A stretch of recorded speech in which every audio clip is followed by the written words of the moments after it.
மீண்டுமா உங்களை யாவரையும் சந்திப்பதில் மிக்க மகிழ்ச்சி.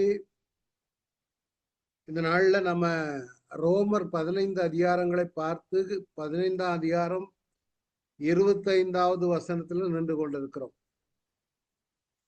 பவுல் ரோமுக்கு செல்ல வேண்டும் என்ற வாஞ்சையை குறித்து பார்த்துவிட்டு அவர் எப்படியாக ரோமுக்கு சென்றார் என்பதை கடந்த வாரத்தில் எருசலேமில் நடந்த கலகம் பார்த்தோம். தொடர்ந்து எப்படி ரோமுக்கு தேவன் கொண்டு சென்றார், இவர் எப்படியாக போனார் என்பதை குறித்து பார்த்து கொண்டிருக்கிறோம். ஏன்னா ரோமர் நிருபம் எழுதும் பொழுது அங்க நான் உங்க வரணும், ஸ்பானியா போகும் பொழுது உங்களை சந்திக்க நான் வாஞ்சிக்கிறேன்னு சொல்லி, பிற்பாடு அவர் எப்படி அவர்களை சந்தித்தார், சிறைச்சாலையில ரோம்ல எப்படி ஊழியம் செய்தார் என்பதை தான் நான் உங்களோட கற்றுக் கொடுத்து கொண்டிருக்கிறேன். நல்ல ஸ்கிரீனை உங்களோட ஷேர் பண்ண விரும்புகிறேன். இந்த நாளில் எடுத்துக்கொண்ட 47வது பாகத்திற்குள்ளாக வந்திருக்கிறோம். வசனம், முக்கியமான வசனம் 15ஆம் அதிகாரம் 25. பவுல் ரோமுக்கு சென்ற விதத்தை குறித்து பார்த்து கொண்டிருக்கிறோம். பவுல் எப்படியாக சென்றார்? எருசலேம் ஆக்சுவலா இந்த படத்தின்படி பார்த்தீங்கன்னா கொரிந்துல இருந்து தான் அந்த கடிதம் எழுதினார். நான் ஸ்பானியாவுக்கு செல்லும் பொழுது, அதாவது நான் ஸ்பெயினுக்கு செல்லும் பொழுது ரோம்ல உங்களை சந்திக்க நான் வாஞ்சிக்கிறேன் அப்படின்னு. அதனால இந்த படங்களை உங்களுக்கு கொடுத்திருக்கிறேன். ஆனால் அதற்கு முன்பதாக நான் எருசலேம் போய்விட்டு நான் உங்களை சந்திக்க வருவேன். இதுதான் அந்த படம். அவர் சுற்றி ஊழியம் செய்த இடங்களை குறித்து கடந்த வாரத்தில் இந்த விளக்கமாக கொடுத்திருந்தேன். தீர்வு அங்கிருந்து அவர் இந்த இதெல்லாம் சில அனிமேஷன்கள்லாம் இருக்குது. அதனால் அதெல்லாம் அவைகளெல்லாம் நம்ம பார்த்து விட்டோம். அதனால அதை நான் எடுக்க விரும்பல இந்த இடத்துல. பட் இவர் இந்த எருசலேமும் செசரியாவும் ரொம்ப முக்கியமான பகுதிகள். ஏன்னா இவர் செசரியா சிறையில தான் 2 வருஷம் இருக்க போறார். அதற்கு முன்பதாக எருசலேம்ல அவர் எப்படியாக கலகம் வந்தது, அவர் என்ன நடந்தது என்பதை பாதி பார்த்திருக்கிறோம். அங்க எருசலேமுக்கு போன இடத்துல அங்க யூதர்கள்லாம் பார்த்து இவன் தான், ஏன்னா இவர் இந்த ஊழியம் செய்த இடங்கள், இந்த இடங்கள் எல்லாம் ஊழியம் செய்தார். இப்போ அவன் எல்லாம் சொல்லிட்டான், இவன் தான் அங்க கலக்கிறான், உலகத்தை கலக்கிற கூட்டத்துல ஒருத்தன், இவன் யூதர்கள் எல்லாம் மாத்திக்கிட்டு இருக்கான், நியாயப்பிரமாணத்தை கை கொள்ள வேண்டாம், மோசையுடைய பிரமாணம் ஒண்ணுமில்ல அப்படின்னு யூதர்களுக்கு எதிராக செய்கிறான்னு சொல்லி அவனை கொல்ல முற்படுகிறாங்க யூதர்கள் எருசலேமில். கொரிந்துல இருந்து கடிதம் எழுதும் போது சொல்லுகிறேன், நான் எருசலேமுக்கு போறேன், காணிக்கையெல்லாம் கொடுங்க, கலெக்ட் பண்ணிருக்கேன், அதை கொண்டு போறேன் அப்படின்னு. ஆனால் அங்க கலகம் நேர்ந்தது எருசலேம்ல. எருசலேம்ல கலகம் வந்தா ரோமருடைய ஆட்சி நடந்து கொண்டிருக்கிற காலம். அப்போ ரோம அதிகாரிகள் சொல்றாங்க அங்க என்ன கலாட்டா நடக்குது அப்படின்னு. அப்போ பவுல்னு ஒரு ஆள் வந்திருக்காரு, அவரை எல்லாரும் கொல்றதுக்கு முற்படுகிறாங்க. ஏன்னா அந்த மாதிரி எதுவும் ரைட் வந்தால், கலகம் வந்தால் ரோமுக்கு இவங்க பதில் சொல்லணும். அதனால இந்த ரோம அதிகாரி அவரை விசாரிக்கும்படியாக நடக்கிற சம்பவங்களை கடந்த வாரத்துல பார்த்தோம். அந்த அதிகாரி இடத்துல பேசும் பொழுது ஒரு கிரேக்க பாஷையில பேசினார். யாரு?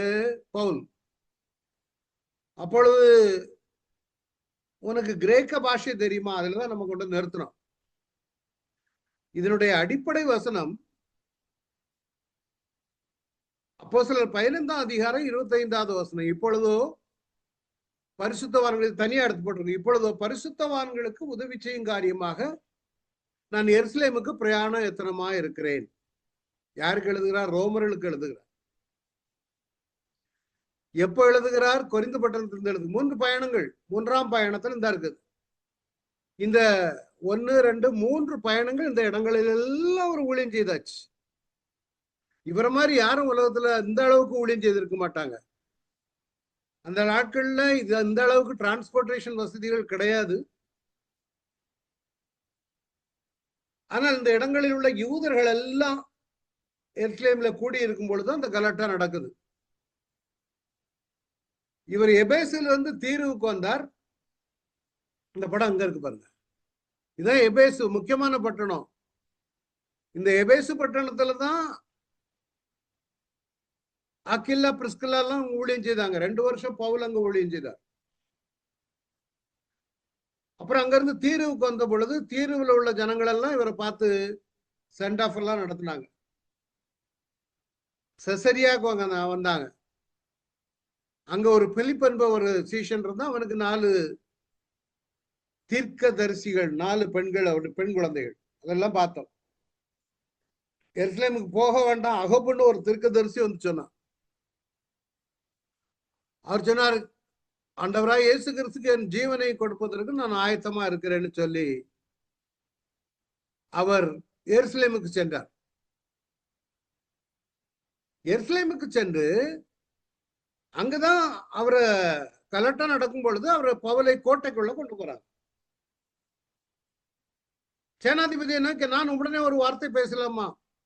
கிரேக்கத்துல பேசுறான். எங்கெங்க எதை பேசணும்னு பவுலுக்கு தெரிஞ்சிருக்கு. நல்ல கவனிங்க, Paul is very very cautious in presenting things. எந்த இடத்துல எதை பேசணும்னு அவருக்கு தெரியும். கிரேக்க பாஷையில இந்த ரோமன் பேசுறாங்க. அவங்க காமன் லாங்குவேஜ் கிரீக். கிரீக்ல அவன் கேட்கறான், அவனே கேட்கறான், சேனாதிபதி உனக்கு கிரேக்கம் தெரியுமா? ஏன்னா அவன் தரிசு பட்டணத்துல பிறந்தவன், அவன் ரோமன் சிட்டிசன், ரோம சிட்டிசன். நல்ல கவனிங்க, பால் though he is a Jew, he became a citizen of Rome. அதனால அவனுக்கு ரோம பாஷை, இது கிரேக்க பாஷை தெரியும். அந்த நாட்கள்ல எருசலேம்ல பேசிக்கொண்டிருந்த அராமிக் மொழி தெரியும். யூதருடைய தாய்மொழியாக எபிரே பாஷை தெரியும். இப்போ கேக்குறான், ஒரு வார்த்தை பேசலாமா? ஓகே, பேசலாம்.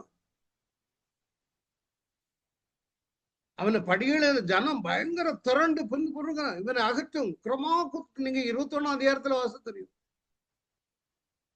இவன் ஏறி மேல போறான், ஜனக்கூட்டம் எல்லாம் கத்துறாங்க, இவனை அகற்றும், இவனை அகற்றும். அதனால போர்ச்சேவர்கள் அவனை தூக்கிட்டு போறாங்க மேல. அவ்வளவு கலாட்டா கீழே.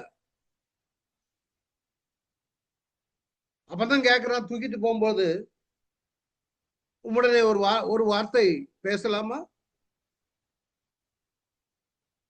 அப்ப அவன்கிட்ட சொல்றான், நான் தர்சு பட்டணத்தில் உள்ள யூதன். யார்கிட்ட சொல்றான்? இந்த சேனாதிபதி கிட்ட. எனக்கு ஜனங்களோடு பேசணும், கொஞ்சம் எனக்கு பெர்மிஷன் கொடுங்க. ஓகே, கோ ஹெட். இவன் கிரீக்ல பேசின உடனே ரொம்ப இதாயிடும். நான் மத்திய கிழக்கு நாடுகள்ல வேலை பார்த்திருக்கிறேன். நம்ம இங்கிலீஷ்ல பேசுறதை விட அரபில பேசணும்னா அவங்க அவ்வளவு தப்பான அரபியா இருந்தாலும் அவங்க ரொம்ப சந்தோஷமா நம்மகிட்ட பேசுவாங்க. இந்த அவங்கவுங்க மொழியில பேசும் பொழுது எல்லாருக்குமே சந்தோஷம் வரும். இதுவரை போகிற இடங்கள்லாம் கலாட்டா வந்துச்சுன்னா உடனே he made use of the opportunity to share the gospel. எப்படியாவது ஆண்டவரை குறித்து சொல்லிடுவோம். அவர் யார் வந்தார், மரித்தார், உயிர் தெழுந்தார். இது இது இது அவருடைய ஒரு நல்ல ஒரு ஊழியம் பார்த்துக்காங்க. நம்மளும் அப்படி செய்யணும்.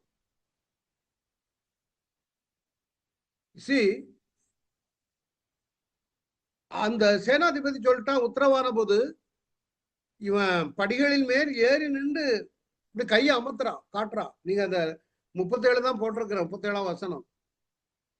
நீ அதுக்கப்புறம் 40 வரை படிச்சீங்கன்னா எல்லாம் தெரியும். இப்படி ஜனங்களை பார்த்து இப்படி கையை அமர்த்துறான். அமர்த்தின உடனே அமைதல் உண்டாயிற்று. உத்தரவான போது பவுல் படிகளின் மேல் நின்று ஜனங்களை பார்த்து கையை காட்டுறான். அமைதல் உண்டாயிற்று. அப்பொழுது அவன் எபிரேய பாஷையிலே பேச தொடங்கினான்.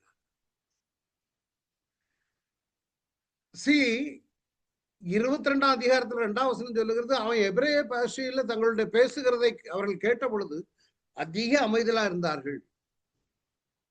இதுல எபிரேய பாஷம் சில இடங்கள்ல அராமிக்ல பேசினான்னு போட்டிருக்கு. இப்ப அவனுடைய அனுபவ சாட்சியை சொல்லுகிறான். இவனுக்கு ஒரு வாய்ப்பு கிடைக்கும் பொழுதெல்லாம் அனுபவ சாட்சியை சொல்லுகிறான். 22ஆம் அதிகாரத்துல நான் அந்த வசனத்தை உங்களுக்கு காட்டுறேன். நான் டைரக்டா பைபிளுக்கு போயிடும், அப்பதான் கொஞ்சம் ஓரளவுக்கு புரியும். அப்போஸ்தலர் 22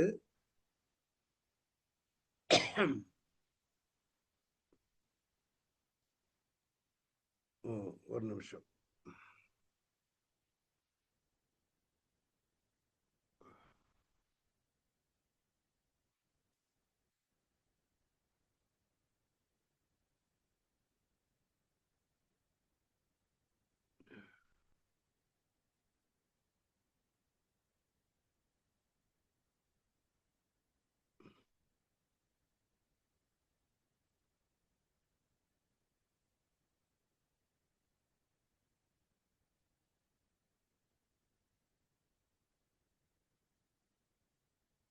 கொஞ்சம் இந்த ஸ்கிரீன் வர மாட்டாங்க. Just minute.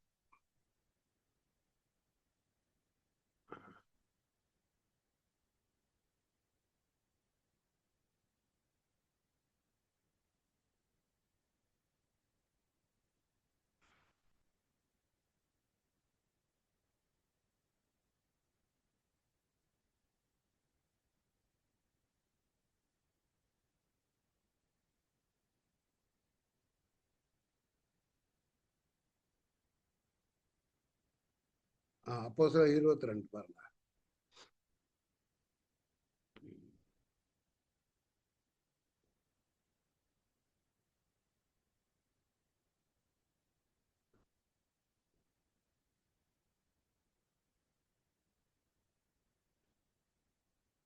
அவன் பேசுறான். அப்போ சகோதரரே பிதாக்களே, நான் உங்களுக்கு சொல்லுக போகிறதை நியாயங்களுக்கு செவி கொடுப்பீர்களாக என்றார்.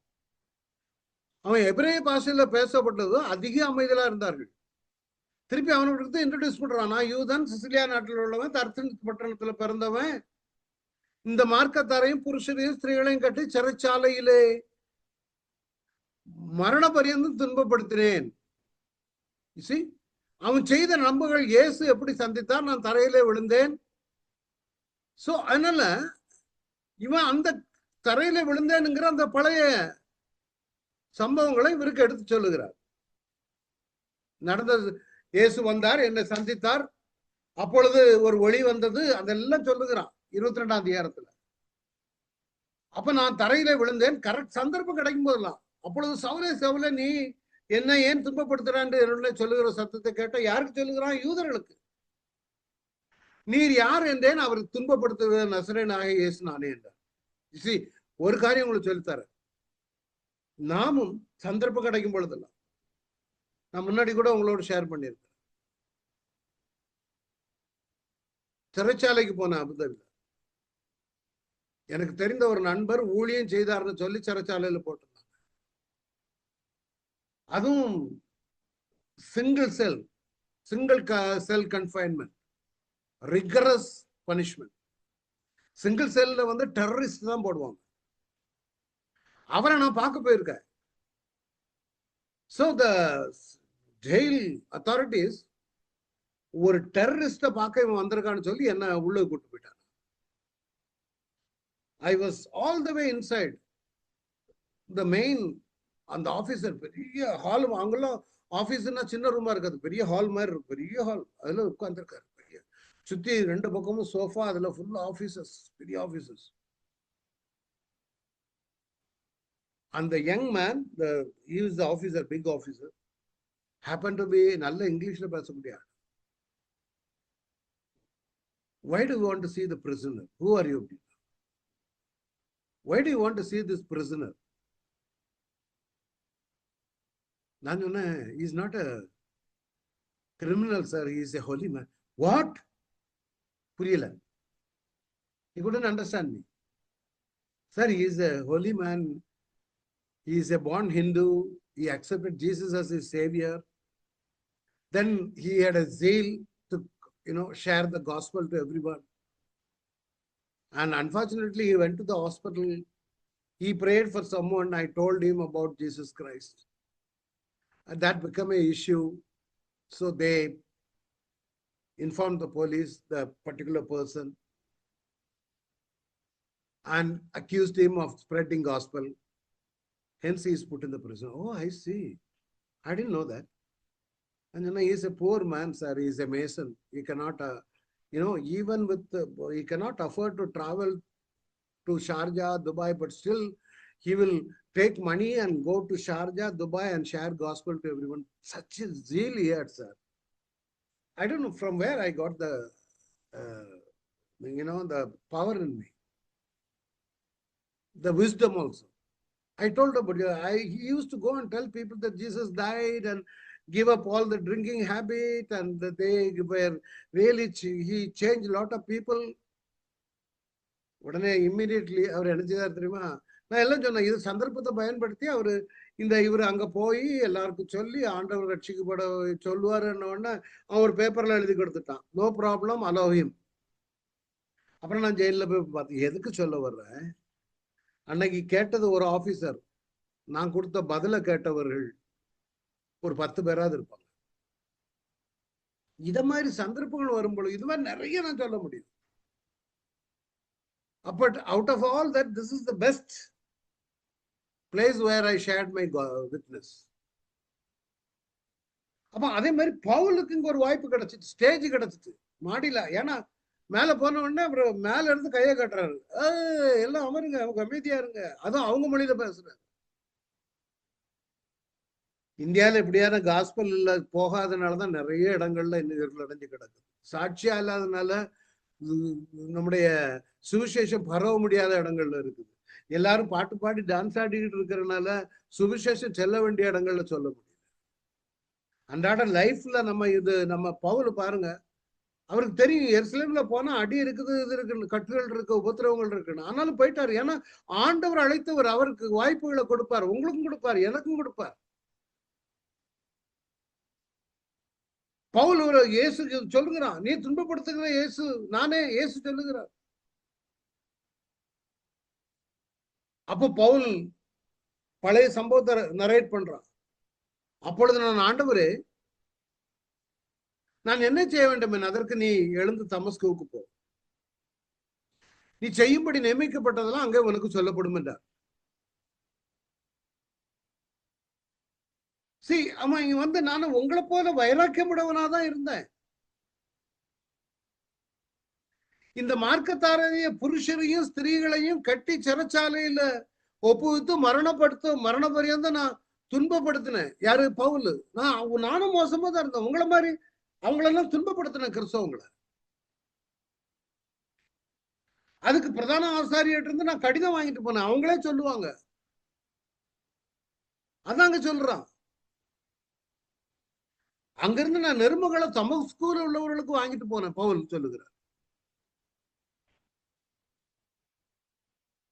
அது மாத்திரம் இல்ல, உன்னுடைய சாட்சியாக ஸ்தேவானுடைய ரத்தம் சிந்தப்படுகிற போது நானும் அருகே நின்று அவனை கொலை செய்வதற்கு, கொலைகாரன் கொலை செய்வதற்கு கூட சம்மதித்தேன். எவ்வளவுதான் சாட்சியை கொண்டு போற பாருங்க.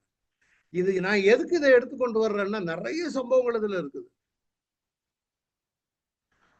முதல் பிரைம் ரீசன் ரோமுக்கு போகணும்.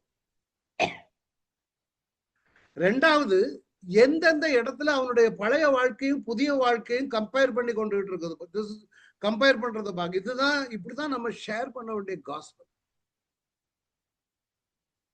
ஒருவனை கொலை செய்யறதுக்கு நான் சம்மதித்தேன், அவங்க வஸ்திரங்கள் எல்லாம் தூக்கி வைத்துக் கொண்டிருந்தேன்.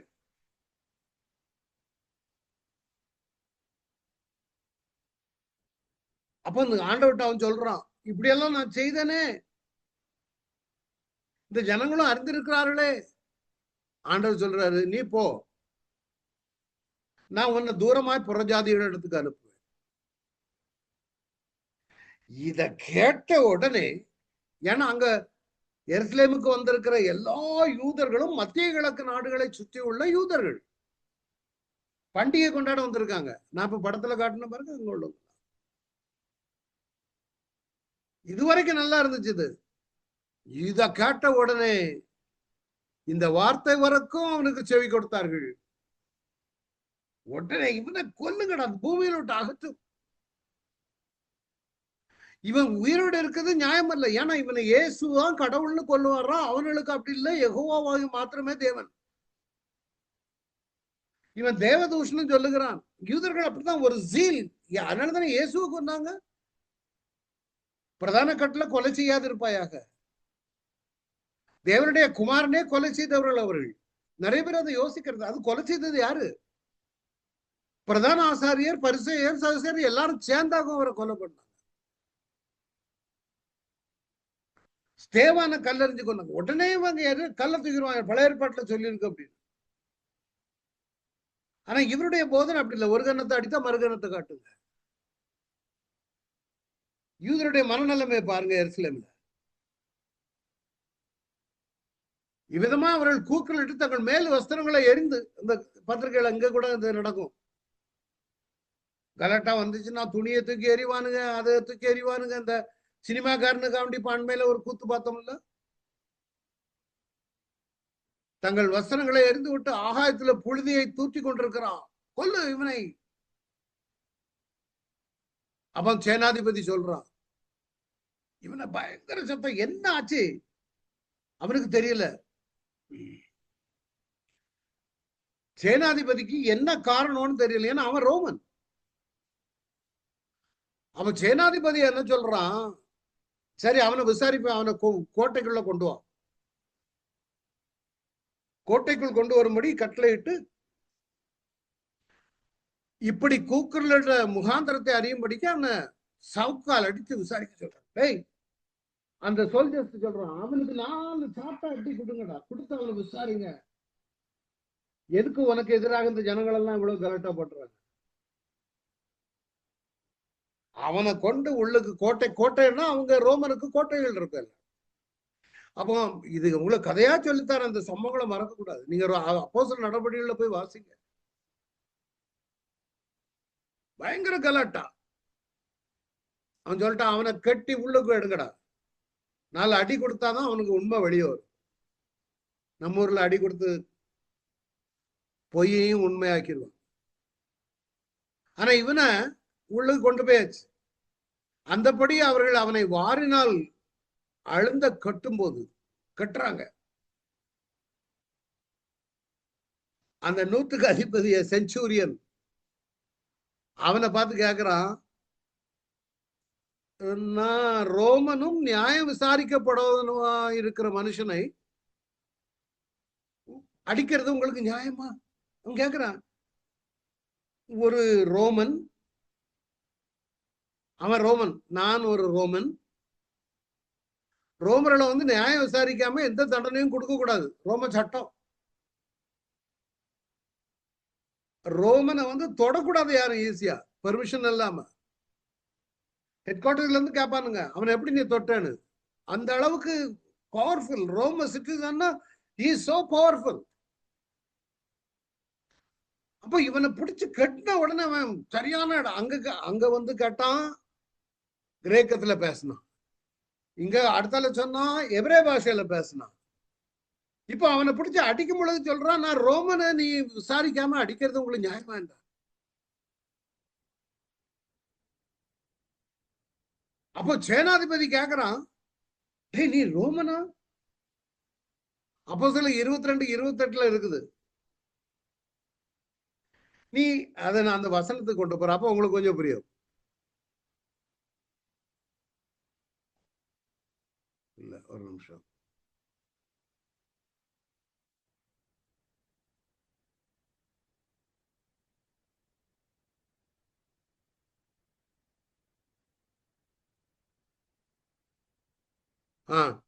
அந்தபடி அவனை வாரநாள் இழந்து கட்டும் போது சவுல் அவனை பார்த்து கேட்கிறான், ரோமனு நியாயம் விசாரிக்கப்படாதவனா? 25 வசனம் நியாயமா? அப்ப 110 கேட்கான். 100க்கு அதிபதி அதை கேட்டு சேனாதிபதி கிட்ட போய் சொல்றான், நீ செய்ய போகிறது குறித்து எச்சரிக்கையா இருந்த மனுஷன் ரோமன் தான். அப்போ சேனாதிபதிக்கு நடுக்கம் கொடுத்துட்டு சேனாதிபதி போரிடத்துல கேட்கான், நீ ரோமனா? எனக்கு சொல் என்றான். அதற்கு நான் ரோமன் தான். சேனாதிபதி சொல்றான், நான் மிகுந்த திரவயத்தினால இந்த சிலாக்கியத்தை சம்பாதித்தேன். நான் காசு கொடுத்து சிட்டிசன்ஷிப் வாங்கினேன். நீ எப்படிடா ரோமன் ஆயிட்ட? பவுல் சொல்றான், அந்த ஸ்லாக்கியத்திற்கு உரியவனாய் பிறந்தேன். அந்த இடத்துல பாருங்க, அவனை அடித்து விசாரிக்கும்படி எத்தனமா இருந்தாலும் உடனே அவனை விட்டு விட்டார். சேனாதிபதி அவன் ரோமன் என்று அறிந்து அவனை கட்டு வைத்ததற்காக பயந்தான். ஐயோ, இவன் ரோமன் ஆச்ச. அப்போ பயம் வந்தாச்சு. இப்ப எங்க எதை பேசணும்? சில இடங்கள்ல ஞானமா நம்ம பேசணும். நான் மத்திய அபுதாபியில இருக்கும் பொழுது ஒரு வயசான அம்மா, அவங்க கல்கத்தாவில் உள்ளவங்க. அந்த லேடி ரோட்ல நின்று எல்லாரையும் மசூதிக்கு முன்னால போய் கத்தும், நீ மசூதியில கும்பிட்டுட்டு வெளியே வந்து சிகரெட்டு குடிக்க பாவம் இல்லவா? இயேசுவை சொந்த ரட்சகராக ஏற்றுக்கொள். எல்லா இடம் ஒரு நாள் போலீஸ் பிடிச்சு அவங்கள, லேடி போலீஸ் பிடிச்சு இனி நீ வெளியே பேசக்கூடாதுன்னு சொல்லி அப்புறம் அவங்களே லேடி போலீஸ் வேன்ல ஏத்தி வீட்டுக்கு கொண்டு விட்டாங்க. இப்ப எனக்கு ஒரு சகோதரன் சொன்னான், பிரதர் நீங்க பேசுங்க, ஒரு லேடி இந்த மாதிரி நடு ரோட்ல எல்லாம் நின்று பேசுது இந்த ஊர் சட்டத்துக்கு எதிராக. அந்த ஊர் சட்டம் பேசக்கூடாது யாரும். நாங்க அதை மதிப்பது உண்டு, நேரா பேச மாட்டோம், ஞானமா பேசணும். அப்போ அந்த லேடிய நான் போய் பார்க்க போயிருந்தேன். அவங்ககிட்ட கேட்டேன், நான் இதை இதுக்கு வந்துக்கிட்டு ஒரு நிமிஷம்.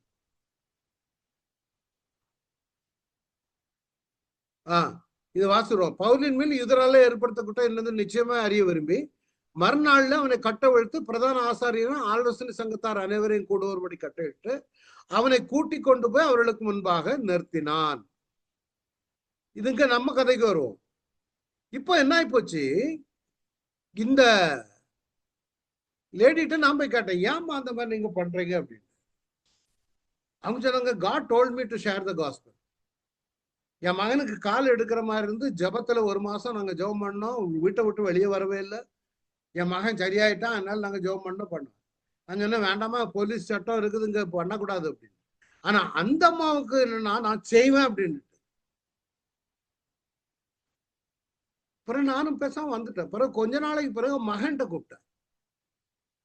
ஒரு 6 மாசத்துக்கு பிறகு மகனை கூப்பிட்டேன், ஹவுஸ் யோர் மதர் அப்படின்னு. எங்க அம்மாவை ஜெயில கொண்டு போட்டாங்க. ஏன்னா எங்க அம்மா சொன்னபடி கேட்கவே இல்லை, வெளியே போய் அதுக்கு எல்லாத்தையும் சொன்னாங்க. அங்க போன இடத்துல ஜெயிலர் டே வந்திருக்குது. அதுல எங்க அம்மாவை பாட்டு பாட சொல்லி சாட்சி சொல்ல சொன்னாங்க. இந்த அம்மா ஜெயில போய் சாட்சி சொல்லிட்டு அதுக்கு பிறகு அங்க இருந்து டிபோர்ட் பண்ணி அவங்க ஊருக்கு அனுப்பிட்டாங்க. எதுக்கு சொல்ல வர, அந்த அம்மாவுக்கு அது அழைப்பு, அது ஞானமா இருந்து நடந்துச்சு. எனக்கு அது தவறாப்பட்டுச்சுன்னா அவங்களுக்கு ஆண்டவர் வழி நடத்துவார். சமயங்கள்ல நம்மளை வழி நடத்துவார். நான் இப்போ மெடிக்கல் ஃபீல்ட்ல இருக்கிறதுனால நிறைய பேஷண்ட்கள்ட்ட காஸ்பலை ஷேர் பண்ணுவேன். சில டாக்டர்ஸ் பிரிஸ்கிரைப் பண்ணும்போது கூட வசனத்தை எழுதி அனுப்புவோம். அதுக்கு இதான் ஞானமா நம்ம செயல்பட வேணும். சில இடங்கள்ல அஞ்ஞானியா இருந்தா நம்ம மாட்டிக்கிடும். அப்போ அடுத்த நாள் விசாரிக்க கொண்டு போறாங்க. சேனாதிபதி சொல்லிட்டான், சரி ஆலோசனை சங்கத்தை கூட்டுங்க. அங்க ஆலோசனை சங்கத்துல யாரெல்லாம் இருக்காங்கன்னா, பரிசேயரும் சதுசேயரும். பரிசேயர்கள் ரொம்ப பக்தி மார்க்கத்தார். சதுசேயர்கள் உயிர்த்தெழுதலை நம்ப மாட்டாங்க, தூதர்களை நம்ப மாட்டாங்க. இப்படி பல இருக்குது. பரிசேயர்கள் தோராவை நம்புவாங்க, ஓரல் தோரா, வாய்மொழி தோரா, அதையும் நம்புவாங்க. ஆனா சதுசேயர்கள் அதெல்லாம் நம்ப மாட்டாங்க. இப்போ அந்த ஆலோசனை சங்கத்துல கொண்டு போய் அந்த அதிகாரி விட்டுட்டான். என்ன விசாரிக்கணும், இவன் மேல உள்ள குற்றம் என்னன்னு. அங்க குற்றப்படுத்தும்படியாக பரிசேயரும் சதுசேயரும் 2 குரூப் இருக்காங்க. அப்ப பவுல் ஆலோசனை சங்கத்துல போய் நிற்கிறான். அங்க இருக்கும் பொழுது நடக்க சம்பவம் தான் இது. பவுல் ஆலோசனை சங்கத்தாரை பார்த்து, சகோதரரே, இப்போ இவ்வளவு நாளும் யூதர்களுக்கு பேசினா, தன்னுடைய தமஸ்குக்கு செல்லும் வழியில் நடந்த சாட்சிகளை சொல்லி முடிச்சாச்சு.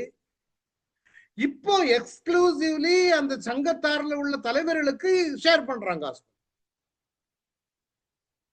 சகோதரரே, என்ன அழகா கூடுறான்.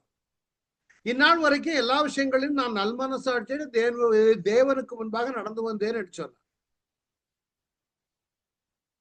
அப்பொழுது பிரதான ஆசாரியனாக அனனியா அவனுக்கு சமயமா நின்று அவர்கள் நோக்கி, இவன் வாயில் அடியுங்கள். யாரு? பிரதான ஆசாரியன்.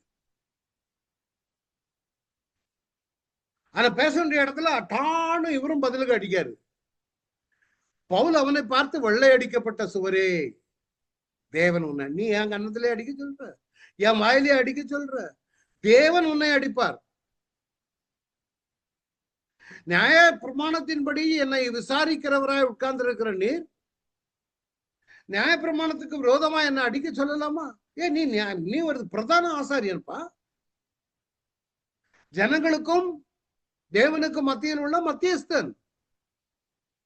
பாவ நிவாரணம் செய்யும்படியாக மகாபரிசுத்தத்தில் நுழைய வேண்டியவன் நீ. நியாய பிரமாணத்தின்படி நீ விசாரிக்கணும். இப்படியே பாக்குறான் பவுல் அங்க ஆலோசனை சங்கத்துல. ஒரு பக்கம் பரிசேயர் இருக்காங்க, இன்னொரு பக்கம் சதுசேயர் இருக்காங்க. இதான் நல்ல சந்தர்ப்பம்னு சொல்லி ஒரு ட்ரிக் பண்றான் ஞானமா. இதெல்லாம் நான் எதுக்கு சொல்றேன்னா, இதெல்லாம் ஊழியத்துல நமக்கும் உங்களுக்கும் எனக்கும் பயன்படணும். நான் ஏற்கனவே சொன்னேன், பரிசேயருடைய நம்பிக்கை வேற, சதுசேயருடைய நம்பிக்கை வேற. இந்த ரெண்டு பேருக்கும் பிடிக்காது. ஆனா இப்போ Jesus became a common enemy for both of them. See, your enemy is my enemy, so we become friends. அந்த மாதிரி உன்னுடைய சத்ரு எனக்கும் சத்ரு, அதனால நம்ம ரெண்டு பேரும் நண்பர்கள், ரெண்டு பேரும் வந்திருக்காங்க. அந்த சந்தர்ப்பத்தை பவுல் எப்படி பயன்படுத்த பாருங்க. பின்பு அவர்களில் சதுசேர் ஒரு பங்கும் பரிசேர், அங்க எப்படின்னா சினகாக், ஜபாலயத்துல சினகாக்ல இந்த அவங்களுக்கு கூடி இருக்கிற இடத்துல ரெண்டு பக்கமும் வட்டமா சேர் இருக்கும். ஒரு பக்கம் பரிசேர் இருப்பாங்க, ஒரு பக்கம் சதுசேர் இருப்பாங்க. அப்ப அவன் சொல்றான், சதுசேர் ஒரு பங்கும் பரிசேர் ஒரு பங்குமா இருக்கிறான் பவுல் அறிந்து. அவன் கேக்குறாங்க, என்னத்துக்காண்டி என்ன பிரச்சனைன்னு. ஞானமாக என்ன பவுல் கொடுக்குறான் பாருங்க. நான் பரிசேயன், பவுல் ஒரு பரிசேயன், அங்கேயும் பரிசேயர்கள் இருக்கிறாங்க. நான் பரிசேயனும் பரிசேயனுடைய மயனுமா இருக்கிறேன். ஓ, உடனே பரிசேயன் நினைப்பா, இவன் நம்ம ஆளா, வேற யாரும் இல்லையா? நான் மரித்தவருடைய உயிர்த்தெழுதலை பற்றிய நம்பிக்கையை குறித்து நான் விசாரிக்கப்படுகிறேன். இது சதுசேயர்களுக்கு பிடிக்காது. உயிர்த்தெழுதலுக்கு நம்பிக்கை கிடையாது, தூதர்கள் மேல நம்பிக்கை கிடையாது, வாய்மொழி தோராவின் மேல நம்பிக்கை கிடையாது. இன்னும் சொல்ல போனா அவன் எப்படி சொல்லியிருப்பான், இதுல விளக்கமா கொடுக்கல. இயேசு உயிர்த்தெழுந்தார், நான் உயிர்த்தெழுந்ததை நிரூபித்தார், ஜீவாதிபதியை கொலை செய்தார், கொலை செய்தீர்கள், அவரை எங்க ஆண்டவரும் இயேசு உயிர்த்தெழ செய்தார்னு இந்த உயிர்த்தெழுதலை பற்றி நான் எல்லா இடமும் பிரசங்கித்தேன், அதனால என்ன குறிச்சு இங்க விசாரிக்கிறார்.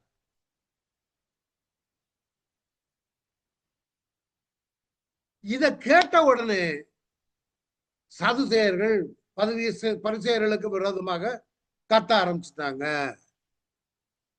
நான் அந்த ஸ்லைடு உங்களுக்கு கொண்டு வரல, அதனால நான் 23:6 பாருங்க.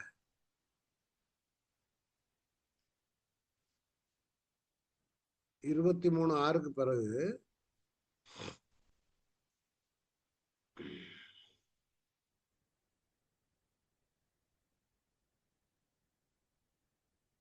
ஓகே,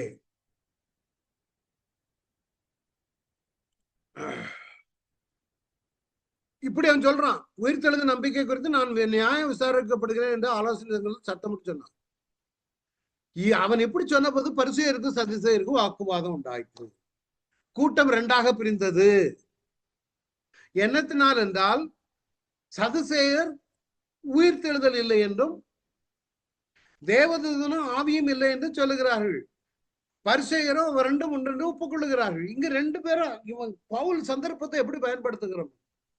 இப்போ என்ன போச்சுன்னா, இவனை குற்றப்படுத்த வந்தவங்க அவங்க ரெண்டு பேரும் சண்டை போட ஆரம்பிச்சுட்டாங்க. ஆகையால் மிகுந்த கூக்குரல் உண்டாயிற்று. பரிசேய சமயத்தான தேவ பாரகரில் சிலர் எழுந்து, இந்த மனுஷங்கிட்ட ஒரு பொல்லாங்கு இல்ல, ஒரு ஆவி அல்லது தேவதூதன் இவனோட பேசினது உண்டாதுன்னா நாம் தேவதூதனுடனே போர்வை செய்வது தகாது. இப்ப என்ன ஆகி போச்சு, அவனுக்குள்ள சண்டையை மூட்டி விட்டுட்டாரு போர். இப்ப சேனாதிபதியே அங்க உட்கார்ந்து இருக்கான். அவன் சொல்றான், மிகுந்த கலகம் உண்டான போது பவுல் அவர்களால் பீருண்டு போவான் என்று சேனாதிபதி பயந்து, ஏன்னா ரோமன், அவனை அவர் நடுவிலிருந்து இழுத்து கோட்டைக்குள் கொண்டு போகும்படி கட்டளையிட்டார். ஆனா ஆண்டவர் பாருங்க, அன்று ராத்திரியிலே கர்த்தர் பவுலின் அருகே நின்று, பவுலே திடங்கொள், நீ என்னை குறித்து எருசலேமிலே சாட்சி கொடுத்தது போல ரோமாவிலும் சாட்சி கொடுக்க வேண்டும். என்னது ஆண்டவர் சொல்ற, நீ ரோமுக்கு போகடா. பவுல் அங்கிருந்தே சொல்லிட்டு வந்தா. நிறைய பேர் வந்து சொன்னாங்க, போகாத, உன்னை அடிப்பாங்க, கட்டுவாங்க, கொல்லுவாங்க. இயேசு நிமித்தம் எதையும் சந்திக்க தயார். ஆனா ஆண்டவர் எந்தெந்த சமயத்துல நமக்கு கன்ஃபர்மேஷன் கொடுப்பார். தேவ பிள்ளைகளுக்கு இதே போல நிறைய காரியங்களை நமக்கு செய்வார். நீ எருசலேம்ல சாட்சி கொடுத்தது போல் ரோம்லயும் போய் சாட்சி உனக்கு ஊழியம் இருக்குப்பா. ஆனா ரோமுக்கு போட்ட பாடு அடுத்த வாரம் நான் அதை எடுப்பேன். ஆனா யூதர்கள் என்ன செய்யறாங்க, விடியற் காலமான போது சிலர் ஒருமித்து தங்கள் பவுலை கொலை செய்யும் அளவும் புசிப்பதும் இல்லை குடிப்பதும் இல்லை என்று சபதம் பண்ணி கொண்டார். கிட்டத்தட்ட 40 பேர் இருக்கான். எப்படியாவது அவனை ஆளை க்ளோஸ் பண்ணிடணும். அவங்க பிரதான ஆசாரிட்ட மூப்பரிடத்துல போய் சொல்றாங்க, நாங்க ஃபாஸ்டிங், அவனை கொல்றது வர. ஆனால் நீங்க ஆலோசனை சங்கத்தாரோட கூட போய் இன்னும் அதிகமாய் திட்டமாய் விசாரிக்க மனிதர்களை போல சேனாதிபதிக்கு காண்பிச்சு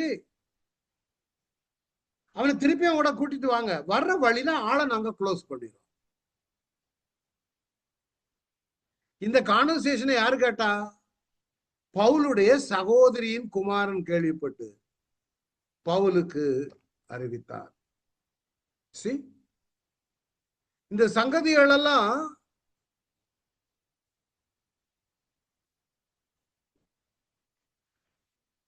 அதான் சொல்றாங்க, நீங்க விசாரிக்கிறது கொண்டது போல கொண்டு வாங்க. அவன் கிட்ட வரவுக்குள்ள நாங்கள் அவனை கொலை செய்ய ஆயத்தமா இருப்போம். இத பவுலுடைய சகோதரன் கேட்டு கோட்டைக்குள்ள போய் பவுலுகிட்ட சொல்றான், மாமா உங்களை கொல்றதுக்கு 40 பேர் பிளான் பண்ணியிருக்காங்க. அப்படி சொன்ன உடனே பவுல் சொல்றான், அங்க உள்ள சேனாதிபதியை கூப்பிட்டு, 100க்கு அதிபதி செஞ்சுரியனை கூப்பிட்டு, இது என் மருமகன், அக்கா மகன், இவனை சேனாதிபதிகிட்ட கொண்டு போங்க, அவனை அறிவிக்க வேண்டிய ஒரு காரியம் உண்டு.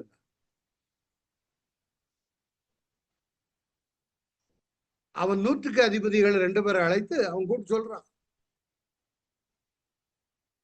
இவன் உள்ளுக்கு போன உடனே நடந்த சம்பவம் அங்க என்னன்னா, அந்த சேனாதிபதி எனக்கு என்ன விஷயம்னு அவன்கிட்ட வாலிபன்ட்ட கேக்குறாங்க, வாலிட்ட மருமன்ட்ட. இவன் எல்லா விஷயத்தையும் சொல்றான். இப்படியாக்கும் 40 பேர் காத்துக்கிட்டு இருக்காங்க அவரை கொல்றதுக்கு. நம்மளுக்கு இத அங்க போனா டைம் ஆகுறதுனால சுருக்கமா சொல்லிட்டான். அப்போ சேனாதிபதி என்ன சொல்லிட்டான், நீ என்கிட்ட இந்த விஷயத்த சொன்னதா யார்கிட்டையும் சொல்லாத. 23, 22 இருக்குது. இவைகளை எனக்கு அறிவித்ததாக ஒருவருக்கும் சொல்லாத. அப்புறம் சொல்றாரு, சேனாதிபதிகள் 100க்கு அதிபதிகள் 2 பேரை அழைத்து நேர செசரியா பட்டணத்திற்கு கொண்டு போகிறாங்க பவுல. செசரியா பட்டணத்திற்கு போகும்படி 200 காலாட்களையும் 70 குதிரை வீரரையும் 200 ஈட்டிக்காரரையும், ஏன்னா இவன் ரோமன், எவ்வளவு ப்ரொடெக்ட் பண்றாங்க பாருங்க. ராத்திரியிலே 3ஆம் மணி வேளையிலே ஆயத்தம் பண்ணுங்க. ராத்திரி ராமாயணமா கொண்டு போயிட்டான் செசரியாவுக்கு. இனி இப்போ அங்க எருசலேம்ல இருந்து செசரியாவுக்கு போயாச்சு. செசரியாவில போய், ஆனா ராத்திரி என்ன சொல்லிருக்காரு ஆண்டவர், நீ ரோமுக்கும் போகணும். கதைகள் எப்படி எல்லாம் நடக்குது பாருங்க. இப்போ செசரியா சிறையில 2 வருடம் இருந்தார். செசரியால போன பிற்பாடு நடந்த சம்பவம். அவங்க நிறைய தேசாதிபதிகள் வந்து விசாரிக்கிறாங்க. பவுலை விசாரித்த தேசாதிபதிகள் நிறைய பேர் இருக்காங்க, 2-3 பேர் இருக்காங்க. அதுல என்னன்னா, முதல் தேசாதிபதி பெலிக்ஸ். நான் இதெல்லாம் 24-25 அதிகாரங்கள்ல இருக்குது. இப்ப பெலிக்ஸ் வந்தாச்சு, அங்கெல்லாம் கடிதம் கொடுத்து விடுவாங்க. எருசலேமில் சேனாதிபதி இப்படி ஒரு கைதி வந்திருக்கான், பி கேர்ஃபுல், அவன் ரோமனாக்கும் பார்த்து அவனை ஒழுங்கா விசாரிங்க. அதை நிரூபிக்காம, இது எதுக்கு நடக்குதுன்னா, இதை நிரூபிக்காம தண்டனை கொடுக்க முடியாது. யூதர்கள் நிரூபிக்கலாமலே கொன்னலான்னு பிளான போட்டானுங்க. இப்போ பெலிக்ஸ் அங்க இவரை ஜெயில கொண்டு போட்ட பிறகு பெலிக்ஸ் வராரு. சில நாளைகளுக்கு பின்பு பெலிக்ஸ் யூத ஸ்திரியாக தன் மனைவி துருசில்லாடுடனே வந்து பவுலை அழைப்பித்து கேட்கிறான், கிறிஸ்துவை பற்றி விசுவாசம் குறித்து அவன் சொல்ல கேட்டான். நீங்க ஏற்கனவே எருசலேமில் அவன் சாட்சி சொல்லியாச்சு, ஆலோசனை சங்கத்துல சாட்சி சொல்லியாச்சு, கலட்டா வந்துட்டு. இப்ப பெலிக்ஸ் எம்பரர் அவரு கிறிஸ்துவை குறித்து விசுவாசத்தை குறித்து கேள்வி கேட்கிறார். இது இப்படிதாங்க, பியூட்டிஃபுல், இட்ஸ் வெரி பியூட்டிஃபுல். அவன் பயப்படல. அவன் ஒருவேளை சொல்லியிருக்கலாம், என்ன ரொம்ப பாடுபடுத்துறாங்க, கள்ளத்துக்கு எறிகிறாங்க அப்படிலாம் சொல்லலாம். அவன் நீதியையும் இச்சை அடக்கத்தையும் இனி வரும் நியாய தீர்ப்பையும் குறித்து பேசுகையில் பெலிக்ஸ்க்கு பயம் வந்துச்சு.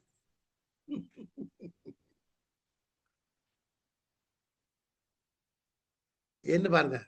அதனால சாட்சிகளை கேட்கும் பொழுது ஜனங்களுக்கு மத்தியில ஒரு பயம் வரணும், அப்பதான் மனம் மாற்றம். பவுல் சிறைச்சாலையில ஞாபகம் இருக்கா, பவுல் சீலாவும் பாடும்போது அந்த ஜெயிலர் கேட்ட, ஆண்டவர் மாதிரி நாங்க ரட்சிக்கப்பட என்ன பண்ணுறோம், அவனு பயம் கொடுத்து. அவங்க நினைச்சாங்க இவன் ஜெயில விட்டு தப்பி போயிட்டான் அப்படின்னு. இவன் தப்பல, சாட்சியும் காத்துக்கொள்ள வேணும். நீங்க அப்போஸ்தலர் நடவடிக்கையில் அவர் செய்த ஊழியத்தை வாசிங்க தவிசு. இதெல்லாம் நம்ம கிறிஸ்தவர்களாக நமக்கு தெரிஞ்சிருக்கணும். இவனுக்கு நியாய தீர்ப்பு என்ன, அவன் கேட்ட கேள்வி என்ன தெரியுமா, கிறிஸ்துவை பற்றி விசுவாசத்தை குறித்து சொல்ல கேட்டான். சொல்லுப்பா, கிறிஸ்துவை பற்றி என்ன, என்னத்தான் கிறிஸ்துவன்னா என்னது, ஏன் நீங்க கிறிஸ்துங்கிறீங்க? இயேசு என்றால் ரட்சிக்கிறவர், கிறிஸ்து என்றால் நடத்துகிறவர் சொல்லியிருப்பான். The same Jesus became Christ. இந்த இயேசுவையே கிறிஸ்துவும் ஆண்டவரும் ஆக்கினார். அவர்தான் நியாய தீர்ப்புக்கு வருவாரு. நம்ம எல்லாரும் நியாய தீர்ப்பு வெள்ளச்சிங்காசனத்துக்கு முன்பு நிற்க வேணும். இயேசுவை ஏற்றுக்கொள்ளாதவர்கள் நித்திய அக்னிக்கு போகணும். கேட்டு பயமா எல்லாம் இருக்கு. நீ போப்பா, டைம் கிடைக்கும் போது நான் கூப்பிடுறேன். ஆனா அவன் புத்தி எப்படி இருக்குது, எம்பரருக்கு. மேலும் அவன் பவுலை விடுதலை பண்ணும்படிக்கு தனக்கு அவன் பணம் கொடுப்பான் என்று. எது? லஞ்சம். அவன் பணம் ஏதாவது கொடுப்பான், அது நிமித்தம் அவன் அநேக திறமனை அழைத்து அவனுடைய பேசினான். அவன் புத்தி வேற மாதிரி போயிடுச்சு. இது எல்லாமே சிறைச்சாலையில நடக்குதா, நான் ரோமன், அதனால அவனுக்கு ஃப்ரீ, கெஸ்ட் எல்லாம் போலாம் வரலாம். யூதர்கள் ஒரு பக்கம் அவனை கொன்னு ஆளை பினிஷ் பண்ணு இருக்கிறான். ஆக இவர் உள்ளுக்கு ஜாலியா இருக்காரு. சிறைச்சாலையில அங்கெல்லாம் சாப்பாடு நல்லா இருக்கும். மத்திய கிழக்கு நாடுகள் எல்லாம் நான் தான் ஜெயில போய் நம்ம என் ஃப்ரெண்டை பார்க்க போனோம்ல, பிரியாணி தான் பிரதர், டெய்லி பிரியாணி. அவர் சொன்னார், நான் அங்க ஒரு ஜெயில ஒரு லைப்ரரி இருக்குது, அந்த லைப்ரரியில பைபிள்லாம் இருக்குது. அங்க லைப்ரரின்னு ஒரு ஆளு கொஞ்சம் வருஷமா இருக்காரு, அவருக்காண்டி நான் ஜெபம் பண்ணிட்டு இருக்கேன் பிரதர். இப்பவும் அந்த பிரதர் கேரளால இருக்காரு. 10 பேருக்கு பேர் கொடுத்தாரு. இந்த 10 பேருக்காக வேண்டி ஜெபம் பண்ணிக்காங்க, நான் சுவிசேஷன் சொல்லியிருக்கேன். எங்க சிறைச்சாலையில போய் நான் பார்க்க போன ஆளு கொஞ்சம் நல்லா சிம்பிள் சிங்கிள் செல்ல கன்ஃபைன் வச்சாங்களா அவர் அங்கேயும் போய் கலக்கிட்டு இருந்தார். லிஸ்ட் கொடுத்தாரு பேர் இவ்வளவு பேரும். அது மாதிரி இங்க செசரியால பவுல் 2 வருஷம் இருந்தான். அந்த 2 வருஷம் சும்மா இருந்திருக்க மாட்டார். ஏன்னா அங்க இவன் இருக்கான், சிப்பாய்கள், எம்பரர் இருக்காரு, கெஸ்ட் வருவாங்க, இவங்க எல்லாருக்கும் சுவிசேஷம் சொல்றதுதான் வேலை அங்க. ஏன்னா ரோம்லயும் போய் அதான் பண்ணுவார். அதான் அவருடைய ஊழியங்க. அதனாலதான் நாம இன்னைக்கு அனுபவிச்சுட்டு இருக்கோம். ரோமர், 1 கொரிந்தியர், 2 கொரிந்தியர், கலாத்தியர், எபேசியர், பிலிப்பியர், இதெல்லாம் ஏன் பவுல் ஊழியம் செய்தார், ஓடினாரு, எழுதினாரு, பிரசங்கித்தார். 2 வருஷம் சென்ற பின்பு பெலிக்சனுக்கு பதிலாக பொர்க்கியூ பெஸ்டஸ் அவனும் பெலிக்ஸ் ஏற்கனவே யூதருக்கு தயவு செய்யமானதா காவல வைத்துட்டு போனான். இப்ப தேசாதிபதி பெஸ்டஸ் அவன் வந்த போது எருசலேமிலிருந்து வந்த யூதர்கள் அவனை சூழ்ந்து நின்று, இப்ப எருசலேமிலிருந்து ஜனங்க வந்திருக்காங்க. தங்களால் ரூபிக்க கூடாத அநேக கொடிய குற்றங்களை அவன் மேல் சாட்டினார். அவங்களால நிரூபிக்க முடியல. ஆனா சொல்றாங்க, இவன் அதை பண்ணான், இவன் இதை பண்ணான், என்னத்தடா பண்ணான். அப்ப பவுல் உத்தரவாக சொல்றான், நான் யூதருடைய வேத பிரமாணத்துக்காகிலும் தேவாலயத்துக்காகிலும் ராயருக்காகிலும் விரோதமாக ஒரு குற்றமும் செய்யவில்லை என்றார். நிரூபிக்க முடியல அவங்களுக்கு. ஆனா இந்த வரக்கூடிய ரோம அதிகாரிகள் எப்பவுமே யூதர்களுக்கு சப்போர்ட்டா தான் இருப்பாங்க. ஏன்னா அந்த எருசலேமை ஆட்சி செய்கிறது அவங்க. யூதர்கள் கலாட்டா பண்ணிட்டாங்கன்னா ரோமுக்கு பெரிய தலைவலி. அதனால எப்பவுமே யூதருக்கு தயவு செய்த மனதா இருப்பாங்க ரோமாதி சக்கரவர்த்தி. இந்த ஒரு பவுலுக்காக வேண்டி அவங்க பெரிய காரியங்களை செய்ய மாட்டாங்க. ஏன்னா அது ஒரு ராஜ்யபாரம், ராஜ்யம் அவங்க கையில இருக்குது. இதுல சினகாகுல இருக்கக்கூடிய சதுசேயர்கள் எல்லாம் அவங்க ஆளுங்க, லைக் சுப்ரீம் கோர்ட், ஆலோசனை சங்கம். இப்ப அவங்க சொல்றதுதான் ரோமர் கேட்பாங்க. அப்போ ஃபெஸ்டஸ் என்ன பண்றான், இவங்க குற்றம் சாட்டின உடனே இவன் சொல்லிட்டான், சார் நாம் அவங்க நியாயப்பிரமாணத்துக்கோ வேத பிரமாணத்துக்கோ அல்லது தேவாலயத்திற்கோ அல்லது உங்களுக்கு விரோதமாகவோ நான் ஒண்ணும் செய்யலையே, நான் இயேசுவை பற்றி தானே சொல்லிட்டு வர்றேன்.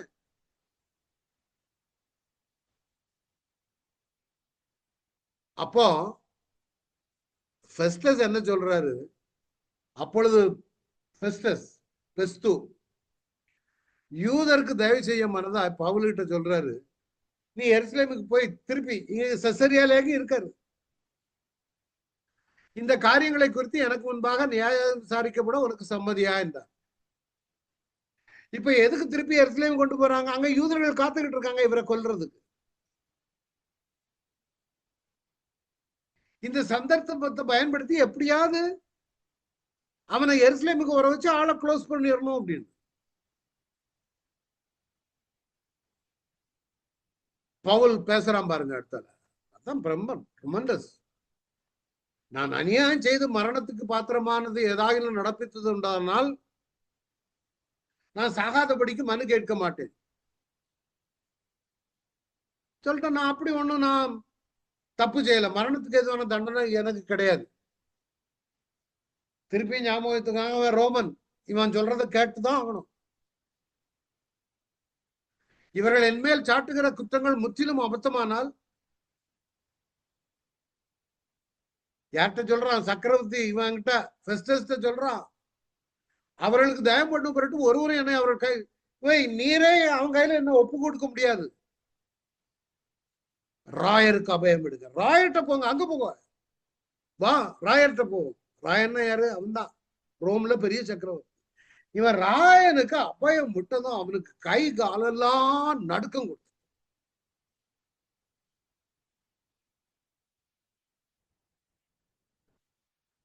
இப்ப என்ன ஆகி போச்சு? ராயனுக்கு அபயம் விட்ட உடனே ராயரே எங்க ரோம்ல உள்ளவர், ஐயா இந்த மாதிரி ஒரு சம்பவம் நடக்குது. இப்ப என்ன ஆயிரும்னா ஃபெஸ்டஸுக்கு வேலை போயிரும். உடனே ஒரு இவன் ரோமன் சிட்டிசன் பார்த்தீங்களா, இதெல்லாம் நம்ம அப்படியே சிந்திச்சுதான் நம்ம இதை கொண்டு வர முடியும். பைபிள்ல இதெல்லாம் விளக்கமா எழுது. ராயருக்கு அபயமிடுகிறேன். 12ஆம் வசனம் சொல்லுது, அப்பொழுது பெஸ்து தன் ஆலோசனைக்காரரோட ஆலோசனை சொல்றா, நீ ராயருக்கு அபயமிட்டாயே, சரி ராயர் எடுத்த போ. எங்க? ரோமுக்கு. ஆண்டவர் எப்படி கொண்டு வர்றாரு. இன்னும் அங்க இன்னும் ரோமுக்கு போன்னு சொல்லிட்டாங்க தவிர அதுக்கு பிறகு இன்னும் கொஞ்ச நாள் இருக்காரு சிறையில். செசரியால உள்ள சிறைச்சாலையில அவருக்கு நல்ல ஃப்ரீடம் இருக்குது. அடுத்தாலும் ஒரு ஆள் வர்றாரு, அகிரிப்பா ராஜா. அதுவும் பிரமாதமா இருக்கும். இப்ப அகிரிப்பா ராஜா, ஃபெலிக்ஸ் வந்தாரு, ஃபெஸ்டஸ் வந்தாரு, அகிரிப்பா ராஜா. இப்போ இதை பற்றி இவங்க வரக்கூடிய எல்லா எம்பரருக்கும் இந்த நியூஸ் போயிரும். சிறைச்சாலையில ஒருத்தன் இருக்கான், அவன் ரோமனாக்கும், அவனை விசாரிக்கிறதுக்கு நாங்க வச்சிருக்கிறோம் அப்படின்னு. சில நாள் சென்ற பின்பு அகிரிப்பா ராஜாவும் பெர்னிக்கேயாலும் பெஸ்துவை கண்டுகொள்ளும்படி செசரியாவுக்கு வந்தார்கள். எல்லாம் ஒய்ஃபோட தான் வருவாங்க. அங்க அநேக நாள் சஞ்சரித்திருக்கையில் பெஸ்து சொல்றான், ஃபெஸ்டஸ் பவுலின் சங்கத்தையை ராஜாவுக்கு சொல்றான், ஃபெலிக்ஸ் காவலில் வைத்து போன ஒரு மனுஷன் இருக்கிறான்ப்பா. என்ன அவங்க எங்க இந்த இந்த மனுஷனை எப்படியாவது கொல்லணும்னு எருசலேமுக்கு ஒரு கூட்டம் இருக்கிறாங்க. ஆனா நான் விசாரித்ததுல இந்த மரணத்துக்கு பாத்திரமானவன் ஒன்றையும் செய்யவில்லை என்று தெரியும். அதனால நீங்க ஒண்ணு விசாரிச்சு யார்கிட்ட? அகிரிப்பாட்ட சொல்றாரு. இவனை விசாரித்து கேட்ட பின்பு எழுதத்தக்க விசேஷம் ஏதாயிலும் எனக்கு விளங்கும்படி இவனை உமக்கு முன்பாகவும், விசேஷமா அகிரிப்பா ராஜாவே உமக்கு முன்பாக கொண்டு வந்தேன். இப்ப அகிரிப்பா ராஜாவுக்கு முன்னால கொண்டு சொல்றாரு, நாங்க விசாரிச்சு பார்த்த அளவுல அவன்கிட்ட எந்த குத்தமும் இல்லை. அதனால நீர் விசாரிச்சு ஏதாவது இருக்குமானா, ஏன்னா அவன் மேல குத்தம் வேணும், கண்டுபிடிக்கணும், அவனை கொலை பண்ணணும்னு நிக்கிறாங்க, அந்த தண்டனையை வாங்கி கொடுக்கணுமானா அந்த குற்றங்கள் கன்ஃபார்ம் பண்ணப்பட வேண்டும், நிரூபிக்கப்பட வேண்டும். அப்ப அகிரிப்பா ராஜா சரி அவனை கொண்டு வா, நான் விசாரிக்கிறேன். அகிரிப்பா ராஜா கேட்கிறான், உனக்கு பேச உத்தரவாகிறது என்றார். இப்போ அவருக்கு பயங்கர சந்தோஷம், ஏன்னா இப்ப அகிரிப்பா ராஜா கிட்ட சாட்சி சொல்ல. அப்பொழுது பவுல் கையை நீட்டி தனக்கு உத்தரவு சொல்ல தொடங்கினார். அகிரிப்பா ராஜாவே அழகா பேசலாம் பாருங்க, யூதர்கள் என் மேல் சாட்டுகிற சகல காரியங்களும் குறித்து நான் இன்றைக்கு உமக்கு முன்பாக உத்தரவு சொல்ல போகிறபடினால் என்னை பாக்கியவான், உங்ககிட்ட விளக்கம் கொடுக்கிறதுக்கு I am so blessed sir. நிறைய நீங்க 26ல இருந்து வாசிங்க. எல்லாரும் பயங்கர கொலாட்டம் பண்ணும் பொழுது ஒரு வசனம் போடுறாங்க பாருங்க. அவன் என்ன சொல்றான் பாருங்க, இந்த சங்கதிகளை ராஜா இருந்திருக்கிறார். நீங்க எல்லாம் கத்தாதங்கப்பா, அகிரிப்பா ராஜாவுக்கு தெரியும். அதனாலதான் அவருக்கு முன்னால தைரியமா நான் பேசுகிறேன், என்ன ஞானமா பேசுறேன். இவைகள் அவருக்கு மறைவானதெல்லாம் எண்ணுகிறேன். இது ஒரு மூலையில நடந்த காரியமா இல்ல. என்ன பவுலுடைய பிரசன்டேஷன் பாரு. அகிரிப்பா ராஜா டக்கர், அகிரிப்பா ராஜாவே தீர்க்க தரிசிகளை விசுவாசிக்கிறீரா? நீ விசுவாசிக்கிறன்னு எனக்கு தெரியும். அகிரிப்பா ராஜா சொல்றான், நான் கிறிஸ்தவன் ஆகிறதற்கு என்னையும் நீ கொஞ்சம் குறைய சம்மதிக்கப்பட, என்ன நீ கிறிஸ்தவனா மாற்றிட போற பார்க்க பார்த்ததில்ல. கிறிஸ்தவனா மாத்திருவோம் போல இருக்க பவுலு.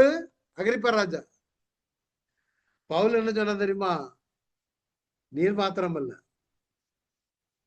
என் வசனத்தை கேட்கிற யாவரும் கொஞ்சம் குறைய மாத்திரம் அல்ல, இந்த கட்டுகள் தவிர முழுவதும் என்னை போல ஆகும்படி தேவனை வேண்டிக். இந்த கட்டுகள் மாத்திரம் ஒருத்தருக்கும் வரக்கூடாது.